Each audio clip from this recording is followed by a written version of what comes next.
warahmatullahi wabarakatuh. Selamat sore sahabat Meta Jiwa semuanya. Berjumpa lagi pada hari ini ya, kita masih tetap membahas beberapa topik-topik mengenai psikologi tentunya. Dan pada sore hari ini kita akan ngebahas materi yang luar biasa tentunya dengan pemateri yang sangat luar biasa gitu ya. Saya sudah ada kedatangan pemateri yang hebat ya yang akan ngebahas terkait dengan altruisme.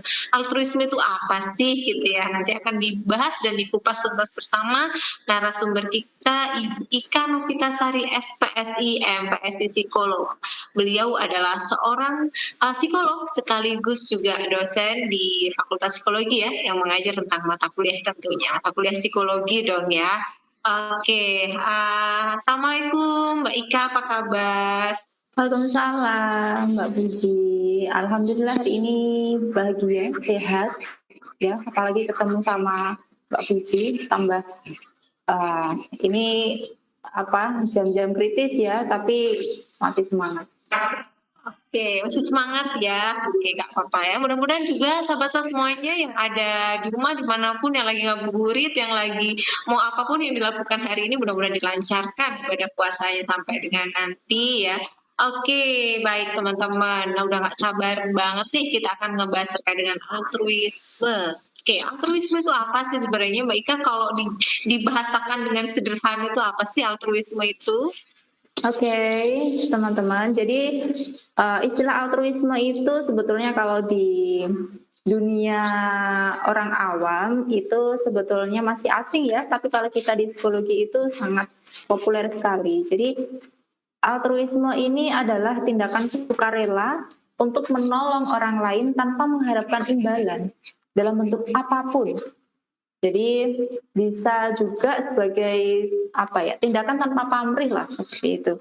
Jadi ketika seseorang itu punya jiwa altruisme, maka ketika membantu orang lain itu memang tidak ada antisipasi atau harapan untuk mendapatkan imbal balas jasa untuk dirinya.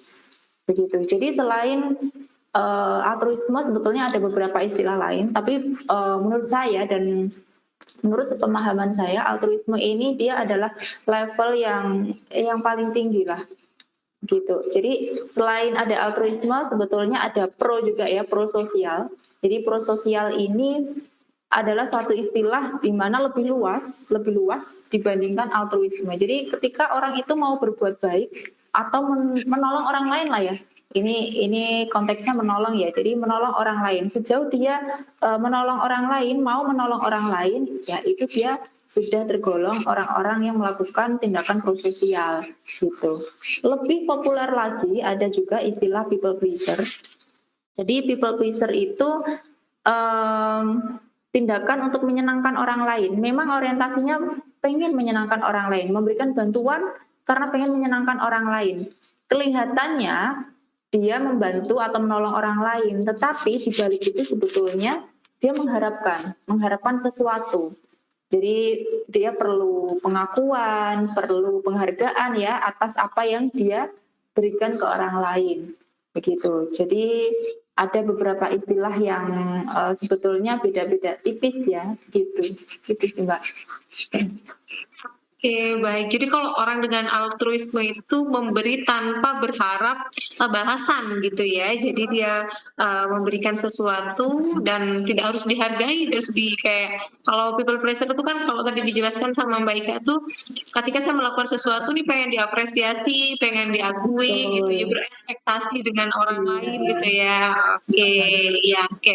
Baik, kalau di Ramadan ini kan ada fenomena nih biasanya bagi-bagi takjil gitu ya atau sahur on atau apalah ya yang banyak kegiatan yang dilakukan oleh teman-teman muda-mudi dan beberapa kalangan tua lainnya gitu ya. Apa sih sebenarnya apakah bagi-bagi takjil itu masuk dalam perilaku altruisme atau prososial atau bahkan yang people pleaser tadi nih yang mana nih kira-kira?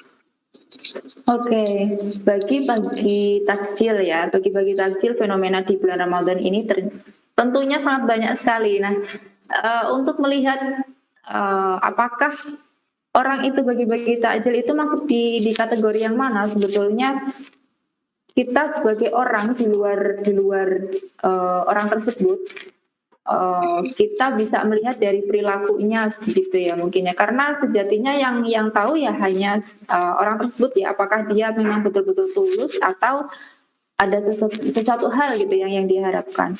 Kalau bagi-bagi takjil itu misalkan dia pengen menolong orang, dia pengen memberikan makanan, sesuatu kepada orang lain gitu ya, untuk membantu kebutuhan mereka. Itu sudah masuk tindakan prososial, karena ada tindakan untuk menolong orang lain, berbuat baik itu sudah masuk pro ya, prososial. Kemudian ketika dia melakukan kegiatan atau aktivitas menolong orang lain, ternyata dia misalkan posting gitu ya di medsos atau mungkin dia dokumentasikan secara seru banget gitu ya. Ya kesannya memang dia membantu orang lain, tetapi kalau kita telusuri apakah jangan-jangan dia ingin membantu orang lain karena dia ingin menyenangkan orang lain, tetapi ada sesuatu yang dia harapkan. Jadi dia butuh diakui eksistensinya di ruang publik misalkan seperti itu. Nah itu people pleaser. Jadi dia seorang people pleaser yang dia pengen membantu orang lain, tetapi di balik itu ada sesuatu hal yang sebetulnya saya juga pengen dapat sesuatu dari apa yang saya berikan gitu. Kalau kita masuk di kategori altruisme, mungkin situasinya mungkin akan begini ketika mau bagi-bagi takjil. Ternyata apa yang kita punya itu takjil itu hanya mungkin ya cukup untuk kita makan gitu ya. Ternyata kita melihat orang lain yang lebih membutuhkan lah ya daripada kita. Kita hanya punya satu mungkin ya.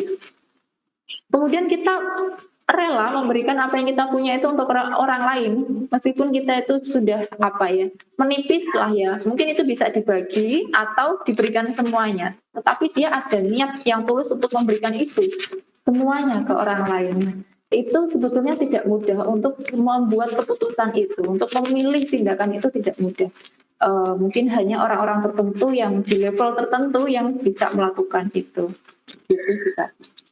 Oke, baik. Wah, luar biasa sekali. Jadi sebenarnya kalau dari prososial dengan dengan people pleaser tadi sama-sama membantu, tapi niatnya apa ya? Niatnya, motifnya itu beda, itu bisa jadi beda ya.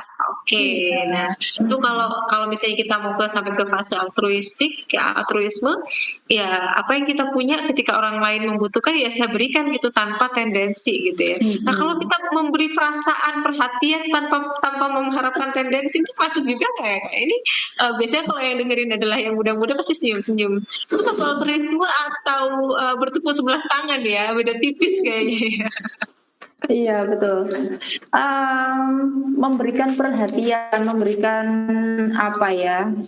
Ya perhatian ya ke orang lain tanpa ada tendensi. Tetapi jika perhatian itu ternyata diabaikan, misalkan tidak dibalas, kemudian kita ada respon yang lain lagi, berarti itu kan bukan level altruisme nih, berarti dia masih ada harapan tertentu nih. Perhatian saya kok sepertinya tidak direspon atau tidak ada ya paling tidak sekecil apalah yang bisa apa ya membuat suasana diri orang yang memberi itu jadi ada sesuatu hal yang sesuai dengan yang diharapkan lah seperti itu. Tetapi kalau perhatian itu sudah diberikan ternyata mau dikasih respon atau tidak, ya dia tidak ada arah atau orientasi ke sana, ya berarti itu sukarela gitu. Oke, sukarela gitu ya. Oke, jadi nah dengan kesukarelaan itu nih Mbak Ika, kira-kira apa sih manfaatnya gitu ya bagi yang kalau yang menerima mungkin dia dapat manfaat, dia mendapatkan perhatian atau dia mendapatkan sesuatu, tapi bagi yang melakukan itu kira-kira manfaatnya itu apa gitu atau dampaknya itu apa kira-kira secara psikologis? Oke. Kalau kita tidak hanya melihat dari sudut pandang psikologi ya, kita melihat dari sudut pandang ajaran agama kita. Ketika kita memberikan sesuatu, entah kita sedang punya atau tidak punya, itu sudah dipastikan ada sesuatu yang berbeda dari diri kita sendiri. Misal apalagi ya kalau kita memberikan sesuatu yang sebetulnya kita sendiri juga Eee, tipis ya, kita kasih nggak ya, kita kita kasih bantuan nggak ya. Begitu kita memberikan pertolongan ke orang lain dan orang lain itu berterima kasih ke kita, terus kemudian merasa bahagia dengan pertolongan kita, itu apa ya kalau di psikologi itu, sejahtera psikologis ya. Jadi bahagianya itu, luar biasa, ada respon yang tidak bisa kita ungkapkan, jadi rasa bahagia itu tidak bisa kita ungkapkan. Jadi ada menimbulkan positive feeling gitu ya, rasa perasaan yang lebih positif ketika kita memberikan sesuatu, apalagi ketika kita itu sedang, tidak punya atau ketika apa yang kita miliki itu terbatas. Nah itu ada kebahagiaan yang, secara psikologis atau kebahagiaan secara psikis yang kita nggak bisa ceritakan, kita nggak bisa ungkapkan, tetapi ada yang berbeda ketika kita setelah memberikan sesuatu ke orang lain, apalagi orang tersebut membutuhkan, gitu. Tapi ya itu sebetulnya, tergantung dengan motif orang tersebut gitu sih ya, Kak, ya. Kalau dia motifnya memang ketika memberi itu terpaksa, maka rasa itu tidak ada. Tetapi kalau dia memberinya pengen berbuat baik, menolong aja lah, saya pengen memberi aja lah. Itu di level itu aja sudah ada perbedaan. Jadi, ada kelegaan tertentu, ada rasa yang lebih positif. Secara emosi sebetulnya ada yang berbeda, harusnya seperti itu. Oke, baik. Jadi kalau misalnya, saya garis bawahi gitu ya, jadi kalau kita memberikan sesuatu gitu yang kita punya atau kita membantu orang lain dan kemudian masih ada gelo-gelonya itu, apa ya, belum sampai altruisme ya berarti ya. Jadi kita nggak akan Iya, ngerasain perasaan bahagia itu gitu ya, kalau ada betul. harap-harapnya walaupun sedikit itu ada harapan begitu ya, ya, Mhm. ya belum sampai lah di fase altruistik gitu. Ya susah ya, ini kayaknya butuh apa namanya, kemampuan yang luar biasa dan kesadaran yang luar Iya, biasa, tetapi bukan betul. berarti kita semua tidak bisa, pasti bisa kalau diusahakan. Nah Betul. nah, kalau misalnya nih, kadang-kadang kan, di kehidupan ini ya, apakah orang-orang yang seperti itu tuh tidak cenderung dimanfaatin gitu kan? Kayak misalnya, kalau kita lihat dari meme-meme di Instagram itu kan ya, yang baik itu mesti kayak itu aja apa ya, dimanfaatin gitu ya. Nah, itu nggak jadi seperti itu nggak baik, Kak, kira-kira kalau orang dengan altruistik itu? Bisa sih, ada potensi juga sih ya. Kalau apalagi kalau kita lihat, di era sekarang ya, generasi makin ke sini ya, ketika kita memberikan pertolongan, ketika kita, berbuat baik ke orang lain, itu orang lain yang kita bantu itu cenderung malah, tidak seempati dulu ya. Mungkin ya, tidak seempati dulu, malah justru, "Wah, orang ini bantu aku, bisa nih kayaknya ini akan bantu saya lagi," mungkin akan seperti itu. Jadi memang ada potensi, tentu ada potensi. Jadi kalau kita melihat fenomena sekarang, kemudian relasi sosial sekarang yang, banyak apa ya, fenomena toksiknya ya. Jadi bisa jadi kebaikan orang itu tidak direspon secara positif, bahkan malah justru negatif. "Apa sih kamu kok malah bantu-bantu saya? Kenapa sih kamu kok malah menolong saya?" Mungkin itu ya. Dan, kaitannya dengan, dimanfaatkan atau tidak, potensi itu bisa jadi muncul. Ya memang ada strategi tertentu supaya tidak, apa ya, istilahnya diperalat lah ya, dimanfaatkan oleh orang lain. Mungkin kita perlu, mengidentifikasi dulu. Jadi, ya memang hidup kan perlu untuk tolong-menolong ya sebetulnya, dan itu kebutuhan manusia. Tetapi kita sebagai orang yang akan menolong atau yang punya niat untuk menolong, tentunya kita, perlu tahu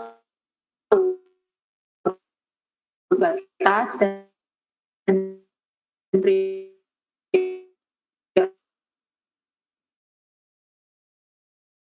mau bantu orang lain. Jadi niatnya memang menyenangkan orang lain, tapi jangan sampai nabrak batas gitu. Jadi misalnya ada teman yang minta bantuan dan kita sedang mau kuliah nih, tapi saya pengen menyenangkan orang lain, akhirnya kita nggak kuliah tapi kita menyenangkan orang lain, itu nabrak batas. Jadi nabrak batas ya, kita nggak tahu prioritas. Prioritas kita kan berkuliah dan kita nabrak batasnya gitu kan. Harusnya tahu. Terus selain itu juga perlu bisa untuk mengatakan tidak, artinya ada penawaran gitu ya. Kalau misalkan saya mau menolong kamu, kira-kira nanti bisa nggak? Jadi ada jeda waktu. Jeda waktu itu sebetulnya bukan tidak mau, tapi proses untuk mengambil keputusan itu penting sih sebetulnya. Jadi kalau kita mau bantu orang lain tanpa pertimbangan itu masa ada orang yang mau masuk jurang terus kita juga mau masuk jurang kan ya itu nggak logis juga gitu.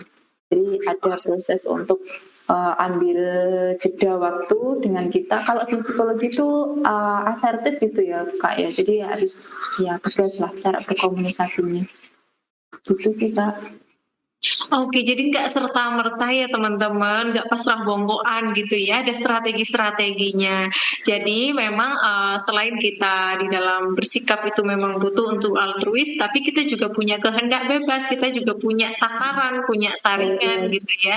Ya kontrol gitu ya, area mana yang sekiranya menjadi prioritas, area mana yang tidak, dan tentunya tidak menabrak batas. Wah ini penting banget nih, tidak menabrak batas ya, karena menabrak itu biasanya sakit nanti ya, jadi jangan nabrak-nabrak. Iya betul. Oke, nah mengingat altruisme ini adalah sikap yang positif yang memberikan dampak positif.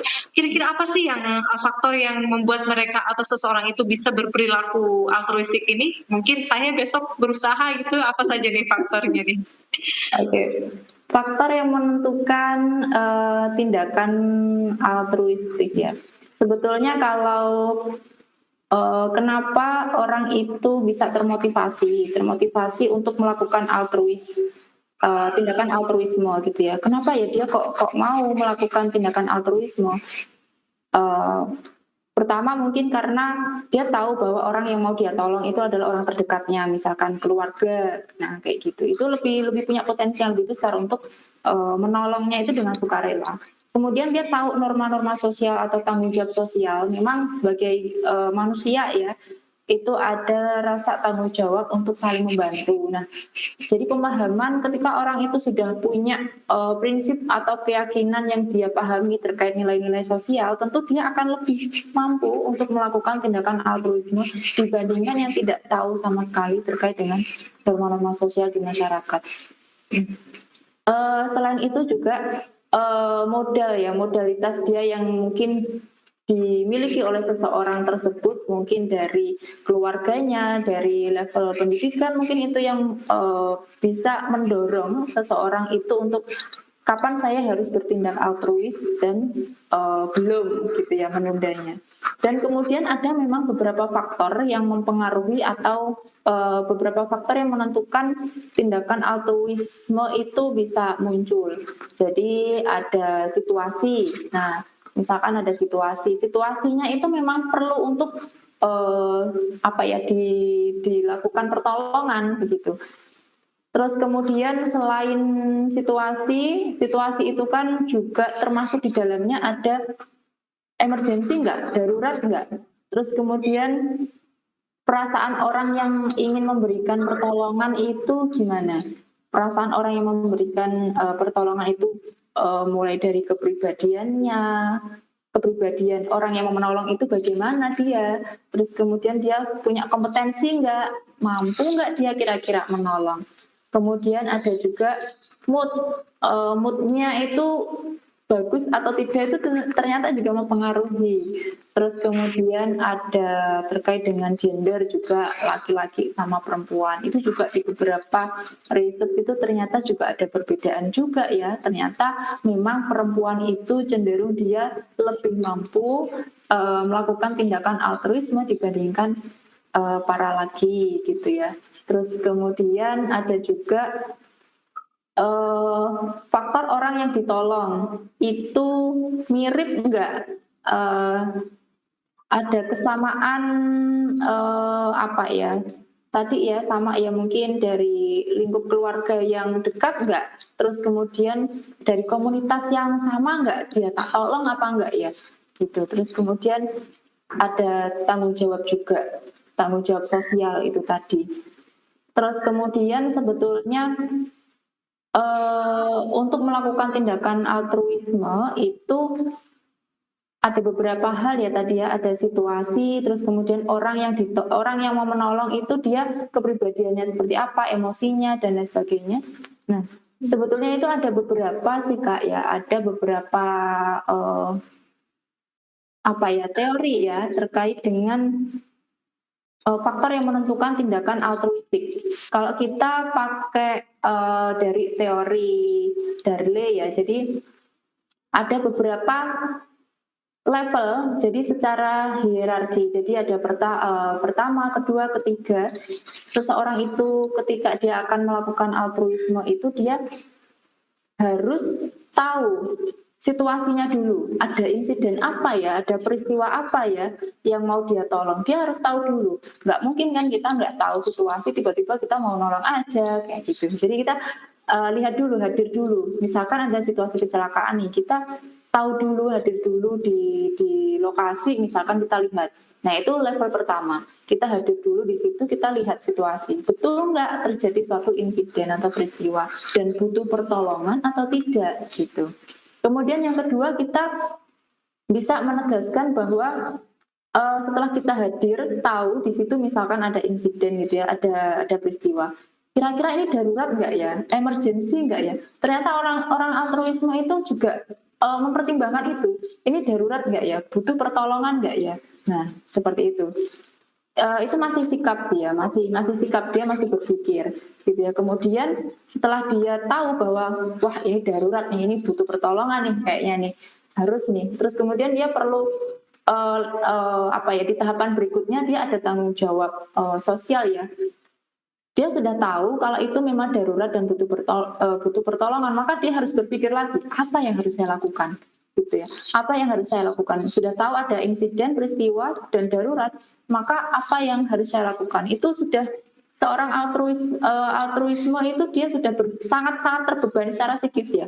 Jadi tanggung jawab moral saya ketika melihat orang yang butuh pertolongan kok saya tidak menolong, itu sudah beban psikisnya luar biasa gitu. Terus kemudian level selanjutnya dia harus memutuskan apa yang harus saya lakukan itu untuk memberikan bantuan ke orang lain. Jadi sudah berupa tindakan konkret ya, dia sudah harus membantu. Jadi ada beberapa tahapan ketika seseorang itu memang punya jiwa altruisme dan dia dihadapkan pada situasi gitu. Itu satu apa ya?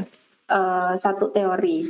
Kemudian ada juga sebetulnya teori lain yang mungkin anak-anak mahasiswa psikologi ya sudah populer juga. Jadi ada model bystander calculus ya punyanya Giliavin gitu Kak. Jadi malah kalau dipakai model bystander calculus itu sebetulnya ada semakin banyak orang di situ itu akan menurunkan kemauan kita untuk menolong.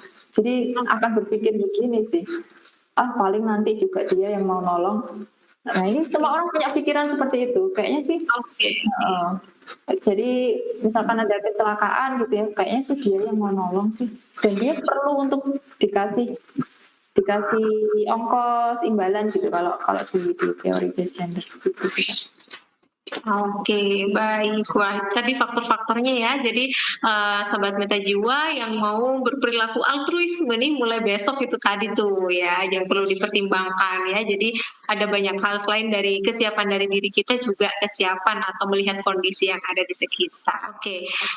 Nah sekarang kira-kira bisa nggak sih ya Kak ya, perilaku ini naik atau turun gitu kalau berdasarkan dari kajian dalam teori psikologi? Oke, tindakan altruistik gitu ya.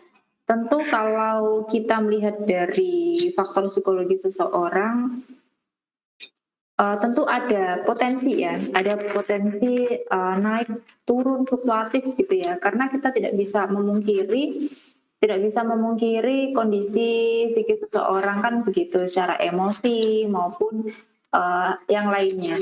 Tetapi kalau kita berkaca pada apa ya, eee, fenomena-fenomena yang ada, misalkan, ada seorang guru yang dia rela pergi ke suatu tempat, ke pelosok gitu ya, memberikan pengajaran kepada siswa-siswi yang, membutuhkan ilmu gitu ya di, lokasi yang sangat terpencil. Jadi dia harus bertahan di situ dengan sekian waktu, sekian hari, sampai beberapa tahun misalkan. Tetapi dia masih punya motivasi untuk tetap, dengan sukarela, bahkan tanpa misalkan tanpa digaji. Nah, seperti itu dia ada ungkapan yang dia tetap, sukarela untuk membantu anak-anak yang membutuhkan ilmu di situ. Melihat dari, rentang waktu yang tidak sebentar ya, tetapi semangatnya masih luar biasa dan dia tetap ada motivasi untuk, sukarela memberikan, apa ya, bantuannya untuk menolong orang lain gitu. Tetapi memang tidak dipungkiri kondisi psikologi seseorang itu tidak selalu stabil. Nah, itu yang mungkin bisa, berpotensi ya.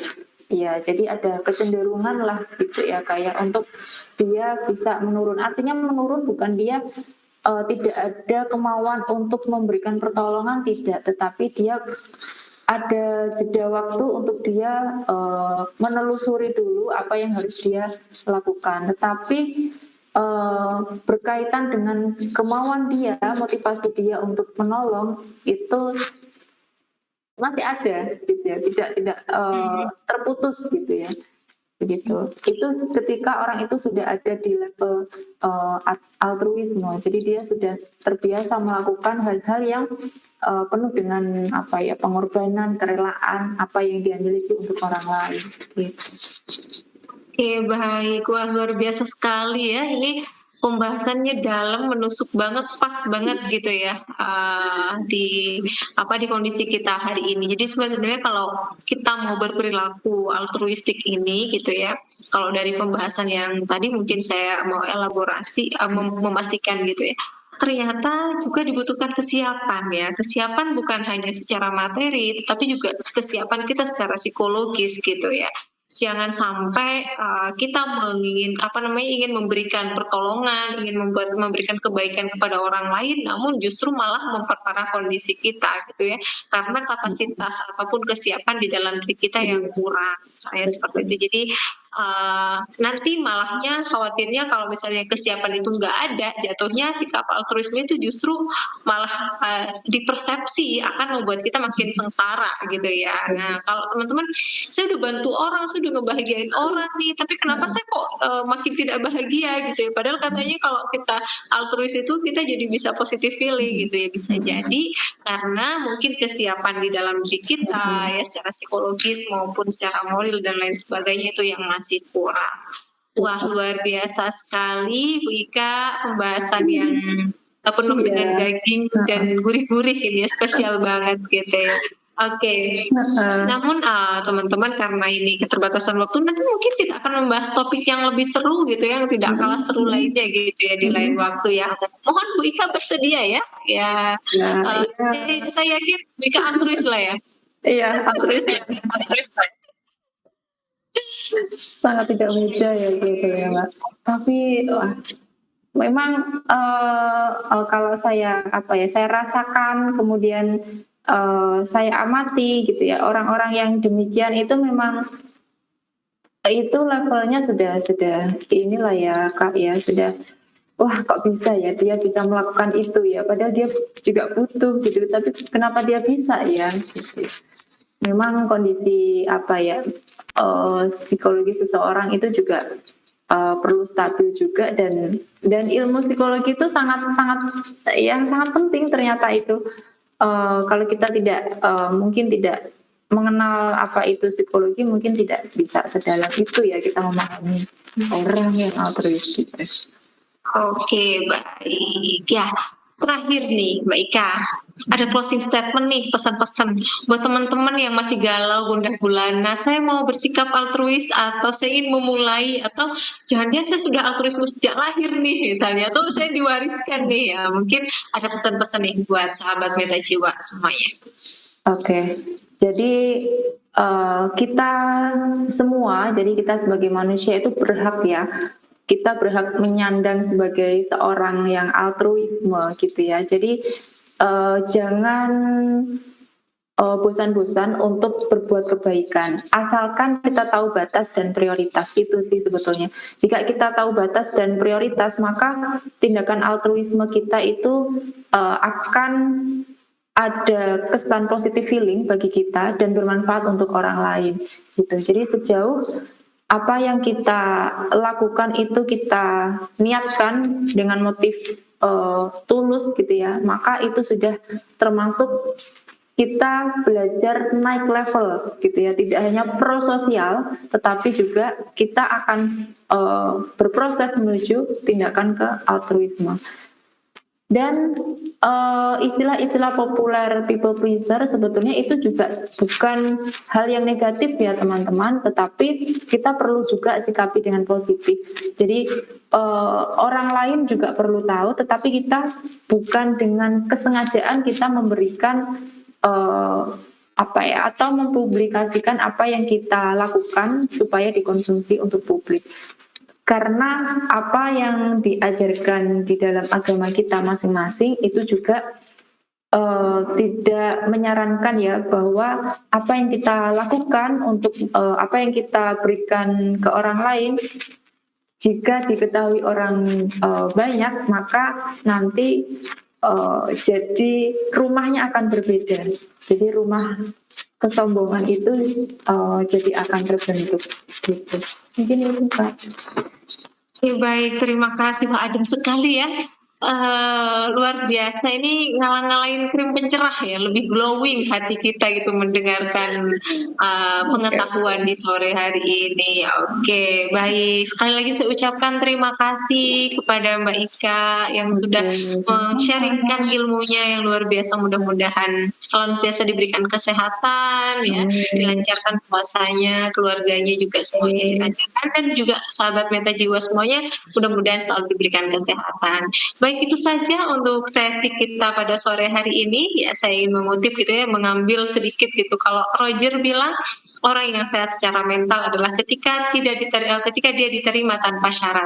Oleh karena itu, kalau kita juga mau sehat, mau happy, mau positive feeling, ayo memberi tanpa syarat. Itu saja dari saya, kurang lebihnya mohon maaf. Assalamualaikum warahmatullahi wabarakatuh.